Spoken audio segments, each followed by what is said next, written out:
Salam sejahtera dan selamat datang sekali lagi ke channel ini Currents VMY, tempat di mana kita akan kupas isu-isu panas tanpa tapis. Hari ini kita mau bercakap tentang sesuatu yang tengah viral sekarang ini, yaitu rayuan Ketua Menteri Sabah Datuk Hajiji Muhammad Noor yang mahu gabungan rakyat Sabah GRS diberi peluang sekali lagi untuk memerintah selepas pilihan raya negeri yang akan datang.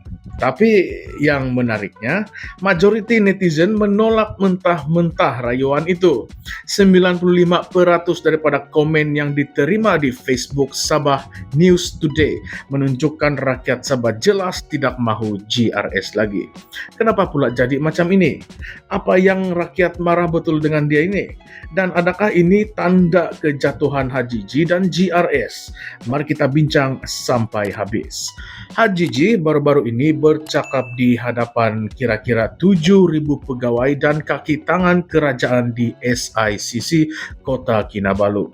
Dalam ucapannya, dia merayu kepada rakyat Sabah untuk memberikan GRS satu lagi peluang untuk meneruskan pemerintahan mereka. Katanya kerajaan ini perlu terus mentadbir demi masa depan negeri Sabah.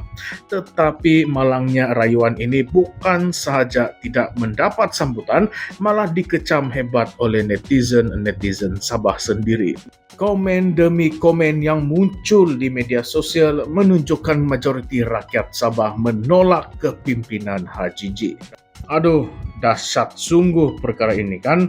Jadi antara perkara yang dibangkitkan oleh netizen adalah kekecewaan mereka terhadap prestasi GRS sejak mengambil alih kerajaan Sabah pada tahun 2020.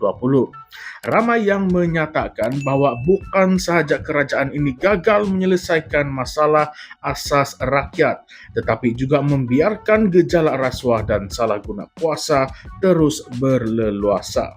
Seorang pengguna Facebook bernama Sabturani menulis, tiada sudah peluang yang kedua selepas apa yang berlaku sekarang. YB makin kaya, rakyat terus menderita. Kalau pasal makan tiada masalah, tapi keperluan seharian sepertinya jalan raya, air dan elektrik teruk betul masa GRS jadi kerajaan. Ini adalah satu kenyataan yang cukup pedih.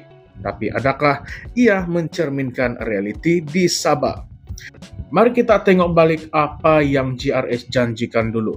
Bila mereka mula memerintah pada tahun 2020, Hajiji dan pasukannya banyak bercakap tentang memperjuangkan hak-hak Sabah dalam Perjanjian Malaysia 1963 ataupun MA63.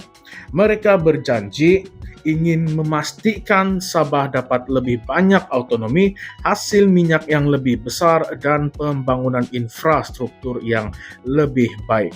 Tapi sekarang sudah 5 tahun berlalu, manakah hasilnya? MA63 masih lagi tergantung. Sabah masih negeri termiskin di Malaysia. Bekalan elektrik pun masih lagi terputus-putus. Apalagi jalan raya masih berlubang di sana-sini. Air bersih pun masih masalah utama di banyak kawasan negeri ini.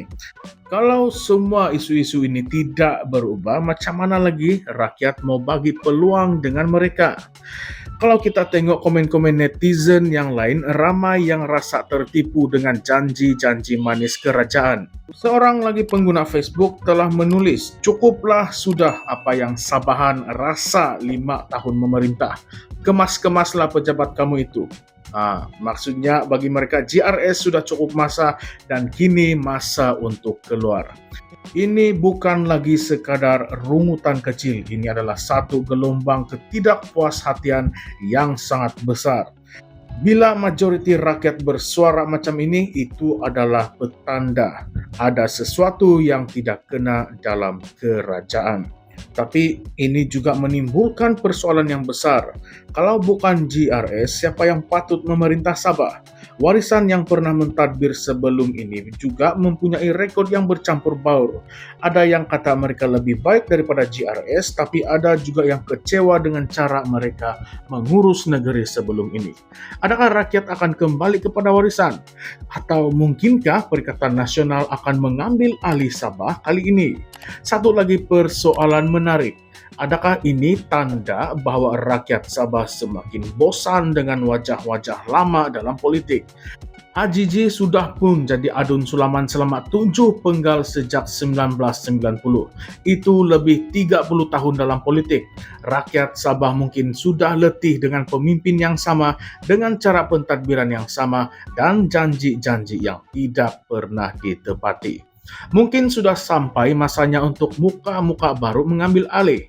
Tapi persoalannya, siapa yang layak? Ada yang mencadangkan bahwa Sabah perlukan seorang pemimpin yang benar-benar bebas dari politik lama dan lebih memahami realiti rakyat. Tetapi realitinya politik di Sabah cukup kompleks. Gabungan demi gabungan, lompat-melompat parti, semua ini membuatkan rakyat semakin hilang kepercayaan kepada mana-mana parti sekalipun.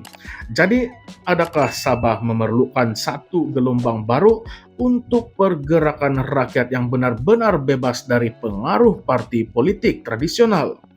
Ini semua persoalan yang kita perlu pikirkan dengan serius, terutamanya dengan PRN Sabah yang semakin hampir. Rakyat Sabah mempunyai kuasa untuk menentukan masa depan mereka, jadi pilihan ada di tangan kita semua. Adakah Anda atau adakah kita mahu beri peluang lagi kepada GRS? Atau sudah tiba masa untuk satu perubahan yang total? Baiklah rekan-rekan, itu sahaja perbincangan panas kita pada video kali ini. Apakah pendapat Anda semua? Adakah HJJ dan GRS masih layak diberikan peluang kedua? Atau patutkah mereka berundur saja dan bagi ruang kepada pemimpin baru? Tuliskan pendapat dan pandangan Anda di ruangan komen di bawah. Ulaskan pendapat dan ruangan komen Anda dan kongsikanlah buah pikiran kepada sesama sendiri dengan hati yang terbuka. Dan itu sahaja untuk video kali ini. Jangan lupa untuk like, share, dan subscribe kepada channel ini, Current Sphere MY. Sekian sahaja, jumpa lagi di video ulasan isu-isu panas yang akan datang. Terima kasih semua.